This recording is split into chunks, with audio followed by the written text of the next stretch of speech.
ఇప్పుడే country delight యాప్ని download చేసుకోండి. Download the country delight app now. వివాదాలు బాగా కొనసాగుతూ మొన్నటికి మొన్న ఒక హీరోయిన్ల గురించి ఒక నటుడు చేసిన కామెంట్స్ వల్ల ఎంత పెద్ద రాద్ధాంతం చూస్తున్నాం. కానీ నేను వాటి గురించి మాట్లాడలేదు సార్. ఆ రాద్ధాంతం పక్కన పెడితే రాజ్ కపూర్ గారు రామ్ తెరీ గంగామైలి అని తీశారు. అందులో విపరీతమైన ఎక్స్పోజింగ్ ఉంది. అసలు ఆ రోజుల్లో అది పెద్ద షాకర్. అది కళగా చూస్తారు. ఇవాళ రోజుల్లో ఒక హీరోయిన్ గ్లామర్గా డ్రెస్ చేసుకుంటే తన్ని నానా మాటలని తన క్యారెక్టర్ మీదకి వెళ్ళిపోయి చేస్తారు. అసలు అంటే ఫిల్మ్ మేకర్స్ కూడా మారాలంటారా మీరు? ఫిల్మ్ మేకర్స్ మారాల్సిన అవసరం ఉంది. ఇప్పుడు ఫిల్మ్ మేకర్స్ ఇవాళ నేను నా చిన్నప్పుడు కాదు, మామూలుగా నేను అనుకుంటూ ఉంటాను, ఈ సినిమాల్లో షార్ట్స్ చేస్తారు, ఆడపిల్లలకి వేసి తిప్పుతూ ఉంటారు, ఇది అట్టేస్తారు దరిద్రులు, ఇంత దరిద్రంగా చేస్తారేంటి అది ఇది అనుకుని ఇటు హైటెక్ సిటీ వెళ్తే అక్కడ ఆడపిల్లలు ఆఫీస్కి ఆర్డర్ వస్తున్నారు, ఆ రోడ్డు నెంబడి తిరుగుతూనే ఉన్నారు. అట్లా మరి లైఫ్లో వాళ్ళు వాడుతున్న దాన్ని మనం కాదనాలి. వాళ్ళని చూసి మనం చేస్తున్నాం, మనం చూసి వాళ్ళు చేస్తున్నారంటే వాళ్ళు ఇంకోళ్ళు వెస్టర్న్ ఏదో సినిమాలు చూసి చేస్తున్నారు. వాళ్ళ కల్చర్ని మనం తీసేసుకున్నాం. యాక్చువల్గా కల్చర్ అని మాట్లాడేవాళ్ళు ఇప్పుడు మన కల్చర్ని మనం కాపాడుకోలేకపోయాం.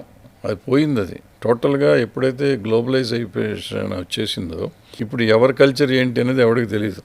నేను నమ్మిన సిద్ధాంతాన్ని నేను చేసుకుంటూ ఉంటాను, నేను నమ్మిన దేవుడిని నేను నమ్ముకుంటాను, మా ఇంట్లో వరకే. అది బయటకు వచ్చామంటే ప్రపంచం అంతా ఒకటే అయిపోయింది. అవును సార్, గ్లోబల్ విలేజ్ ఇవాళ. సో దీంట్లో ఇంకేదో కావాలని చెప్పి మనం దాన్ని ఓటింగ్ కోసమో లేకపోతే ఇంకో దానికోసమో లేకపోతే మన పర్సనల్ రీజన్స్ కోసం ఈ అమ్మాయిల మీద కానీ లేకపోతే మతాల మీద కానీ అల్లరి చేయటం ఎక్కువైపోయింది. ఇప్పుడు సింపుల్ విషయం, అతను చెప్పింది ఏంటి, అమ్మాయిలు జాగ్రత్తగా ఉంటే మంచిది అన్నాడు. అమ్మాయిలే కదా, అబ్బాయిలు కూడా జాగ్రత్తగా ఉండాలి ఏకంగా చెప్పాలంటే. సో నువ్వు జాగ్రత్తగా ఉండమని చెప్పి ఆగి ఉంటే బాగుండేది, ఈ బట్టలు వేసుకోండి, కప్పుకోండి అన్నాడు. అంటే ఎవరమైనా కానీ వాళ్ళున్న సొసైటీలో తన జాగ్రత్తలో తను ఉండాలి, పురుషుడు కానీ స్త్రీ కానీ అనేది భావం నాకు అర్థమైనంతవరకు. అది దాన్ని మనం అపార్థం చేసుకుని ఆడవాళ్ళని బట్టలు వేసుకోమన్నాడు, అవి వేసుకోమంటే నిజంగా హెస్ గాట్ నో బిజినెస్. నువ్వు ఈ బట్టలు వేసుకో ఆ బట్టలు వేసుకునే హక్కు నాకు కానీ ఎవరికి కానీ ఉండదు, అతను కూడా అనకూడదు. బట్ మనం అందరం జాగ్రత్తగా ఉండాలి. ఇవాళ బయటికి వెళ్తే, ఇంట్లోంచి బయటకు వస్తే ఇంటికి తిరిగి వచ్చేదాకా తల్లిదండ్రులకు భయమే, పిల్లలు బయటకు వస్తే ఆ జాగ్రత్తలు కదా, ఇవన్నీ జాగ్రత్తగా ఉండాలి కదా. జరిగే క్రైమ్స్ అన్నీ మనకి బట్టల వల్ల జరగట్లేదు కదా, జరగట్లా. ఇప్పుడు బట్టలే అనుకుంటే బట్టలే ఎక్స్పోజ్ ఉన్నాడు. పాపం 9 ఏళ్ల పిల్లని 6 నెలల పిల్లల్ని కూడా రేప్ చేసి వస్తున్నారు కదా వీళ్ళు. అవన్నీ ఎక్కడి నుంచి వచ్చినాయి? 60 ఏళ్ళ ముసలమ్మని చేస్తున్నారు. ఎందుకు చేస్తున్నారు? వాళ్ళు బట్టలు వేసుకోలేదని చేస్తున్నారు వీళ్ళు.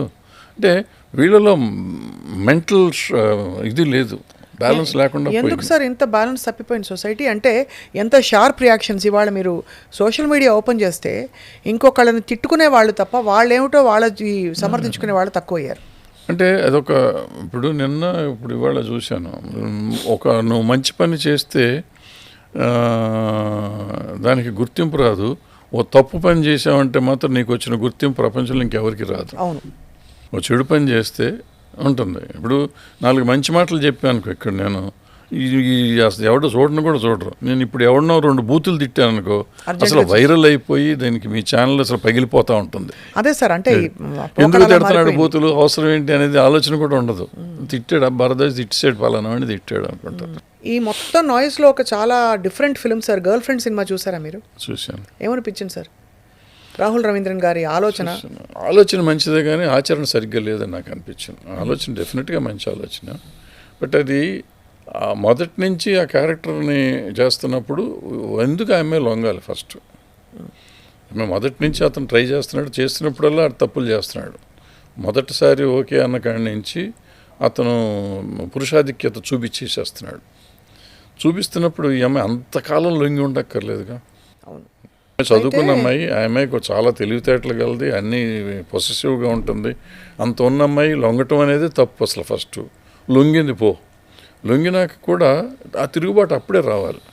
సినిమా అయిపోయేదాకా ఆగి అప్పుడు. అంటే తండ్రి ఇంట్లో నేర్పించేదే ఆడపిల్లకు వచ్చింది. తండ్రి అణగదొక్కి డిక్టేషన్ ఇచ్చి ఆ అమ్మాయికి విచక్షణ కోల్పోయింది. ఎప్పటి వరకు కప్ప అదేదో బాయిలింగ్ వాటర్ అంటారు కదా సార్, కప్ప నీళ్ళల్లో మరిగేంత వరకు ఊరుకుంటుంది, ఒక్కసారిగా జంప్ కొడుతుంది బయటికి, ఎందుకంటే ఆ బ్రేకింగ్ మూమెంట్ వస్తుంది. అంతవరకు ఏంటంటే ఆలోచన వచ్చినా కూడా పక్కన దాని ఫెమిలియారిటీ అనే ఒకటి సైకాలజీలో సమర్థిస్తుంది సార్. ఆ అమ్మాయి విషయంలో అలాగే జరిగింది. ఇతని విషయంలో కూడా అంటే ఇతను ఇంట్లో చూసిందే నేర్చుకున్నాడు. తండ్రి ఇలా తల్లిని రాచి రంపాన పెట్టాడు. అంటే నేను ఇది ఎందుకు బ్రింగప్ చేస్తానంటే సార్, ఇన్ని ఆలోచనల మధ్య మనకి హేతుబద్ధమైన ఆలోచన ఎలా వస్తుంది? మన మగపిల్లలకు కావచ్చు, ఆడపిల్లలకు కావచ్చు, రాబోయే తరాలకి how can cinema be a powerful tool? డెఫినెట్గా అవుతుంది. సినిమా ఎప్పుడు పవర్ఫుల్ టూలే, మనం ఆచరించే విధానం కానీ మనం ప్రజెంట్ చేసే విధానాన్ని బట్టి ఉంటుంది. సో మనకి టీ కృష్ణ గారు చెప్పేవారు ఇటువంటి సినిమాలన్నీ. టీ కృష్ణ గారు చెప్పినప్పుడు సాఫ్ట్గా వెళ్ళేటప్పుడు అంటే ఇంజెక్ట్ అవ్వాలి సినిమా. మీరు చెప్పిన సినిమాలో ఈ కంటెంట్ ఉంది, ఆ కంటెంట్ని కరెక్ట్గా ఇంజెక్ట్ చేయగలిగితే ఇంకా it would have been a better film. Very true sir, very true. అవును, అది చేయలేకపోయారు, అది మిస్ అయ్యింది ఆ సినిమాలో. అందుకని అది యావరేజ్గా ఉంది. యాక్చువల్గా మంచి పాయింట్, పెద్ద హీరోయిన్ చేసింది, అందుకే మీకు ఓపెనింగ్ కూడా వచ్చింది బాగా. దాన్ని ఇంకా ప్రాపర్గా చేసి ఉంటే బాగుండేది. స్క్రిప్టింగ్లో కొంచెం నా పర్సనల్ ఫీలింగ్ అది. అదే, I understand sir, we respect your opinion on this.